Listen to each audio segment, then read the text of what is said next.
Sveiki, aš esu Eglė iš Vilniaus universiteto Kauno humanitarinio fakulteto. Esu trečiam kurse. Ir mano prisiminimas apie universitetą būtų apverstumo diena studentų atstovybėje, kai studentų atstovybės nariai sugalvojo tiesiog pertraukos metu apversti visus daiktus aukštyn kojom.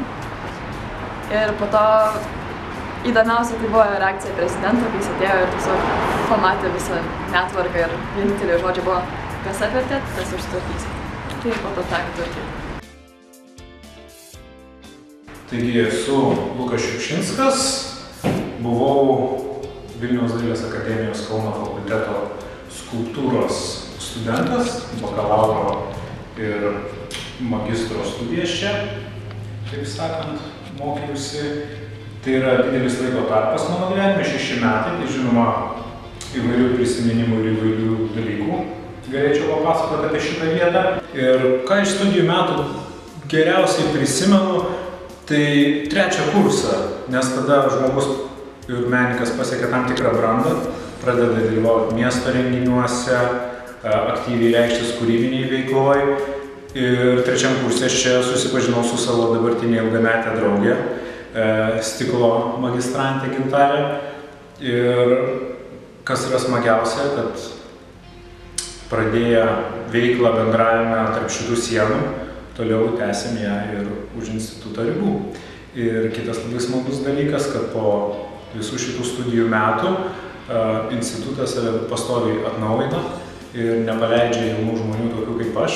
Ir šiuo metu šičia darbuojasi, tęsiu savo veiklą ir kadangi pats buvau studentas ir prisimenu, ką reiškia būti studentu, stengiamės rūpintis dabartinę kartą.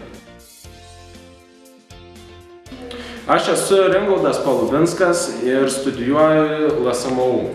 Mano prisiminimus apie universitetą gerai reflektuoja 2 genialių panelių sugalvotos geriausios medicinos mokyklos taisyklės. Bet 3 iš jų dar jums pasakysiu. Pirma taisyklė, kad ir kokių blogų žmonių bebūtum sutikęs gyvenime, geriausiai medicinos mokyklai sutiksi blogesnių. Gerai, jeigu jie bent jau tau nedėsto. Kita taisyklė yra, kad kuo aukštesnis tavo pažymys, tuo mažiau sraute turi draugų. Ir dar viena svarbi taisyklė yra, kad reglamentas yra parašytas studentams ir jie jo turi laikytis. Dalis apie dėstytojų pareigas yra parašyta tik šiaip sau. Ačiū.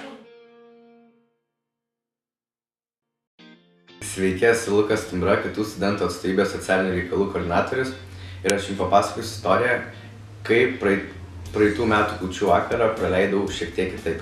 Iš esmės, mes kaip studentų atstovai pamatėme tokią problemą ir gana liūdną problemą, kad kuo mūsų universitete arba apskritai budėtojai, kurie turi dirbti per tokią gražią šventę, negali būti kartu su šeima, kuo jie yra prastesni.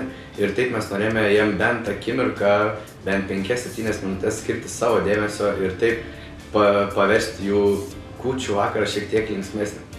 Ir iš esmės mes per 20-30 pastatų budėtojų apkeliavę, tai pakėlėme jiem nuotaiką. Aišku, buvo labai įdomių istorijų, nes buvo tokių atvejų, kad patys budėtojai netgi buvo pikti pradžioje, kad jie nežinojo, kokiu tikslu mes atėjome ir jie galvojo, kad mes tiesiog atėjom be idėjos ar į bendrabutį, kai bendrabučiai yra tušti. Ir mes iš esmės keliame problemas ir taip dar net ir trukdome žiūrėti jam televizorių. Buvo tokių atvejų, kad netgi budėtojai norėjo mus išvaryti su šluotomis, gąsdindami ir panašiai.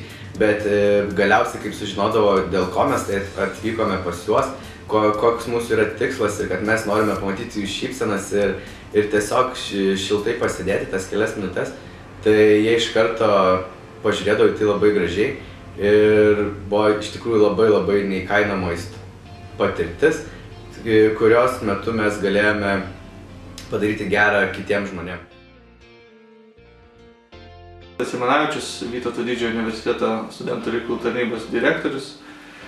Tokios pareigos, kad ir kaip būtų mokslas ir studijos nepriklausomi dalykai, bet mes kažkur tai materializuojamės. Tai šiuo atveju studento atstovybė, universiteto vadovų ar ne, jinai pati pirma atsirado penktosiuose rūmuose, penktam aukšte, atsiprašau, pirmosios rūmas penktam aukšte, tai yra Laisvės alėja 53. Ir ten buvo įdomi detalė, kadangi jie įsikūrė penktam aukšte, atsirado laikraštis penktas aukštas pagal vietą. Ir tam penktam aukšte, kurį tai laiko tarpą leido tą leidinį, kopijavo dar, reiškia, senų kopijavimo aparatų ir jį paskui tenai dalino visiems. Tai ta buvo įdomi detalė buvo tame, kad liftas buvo senovinis ir tebėra jis smetoniškas liftas, tai vadinamasis. Ir ten įdomesnis variantas būdavo tada, kada reikėdavo kokį nors neįgalųjį studentą vežti. Tai vieną kartą mes taip juokaudami, tokią akciją turėjo, reiškia, kad pamatytų, ką studentai su negalia patiria. Mūsų vienas studenčiokas, kuris neturėjo negalės, jisai išvažiavo su to vežimėliu, reiškia, rodė, kas ten vyksta ir panašiai. Paskui grįžo jisai ir kadangi liftas yra mažas, tai jisai su to vežimėliu taip ir važiavo ir neturėjo kur atsistoti, jis atsisėdo ant to vežimėliu. Pakilo į penktą aukštą, atsidarė duris, dvi studentės kaip tik iš paskaitų laukė lifto. Na, jisai su tą kėdę bandė išvažiuoti vieną kartą, nepavyko, nes niekad, nepratęs buvo važinėti, dar kartą neišėjo, jau tos studentės irgi čia norėjo padėti. Sakė, palaukit, Taukšė atsistojo iš tos kėdutės vežimėlio, to ištraukė tą vežimėlį, apstulbęs studentės liko taip ir stovėti, kaip jisai su tą išsitraukė, atsisėdo ir toliau nuvažiavo. Tokia viena iš linksmesnių istorijų susijusi būtent su to penkto aukšto pasivažinėjimu ir kaip ją pasigauti.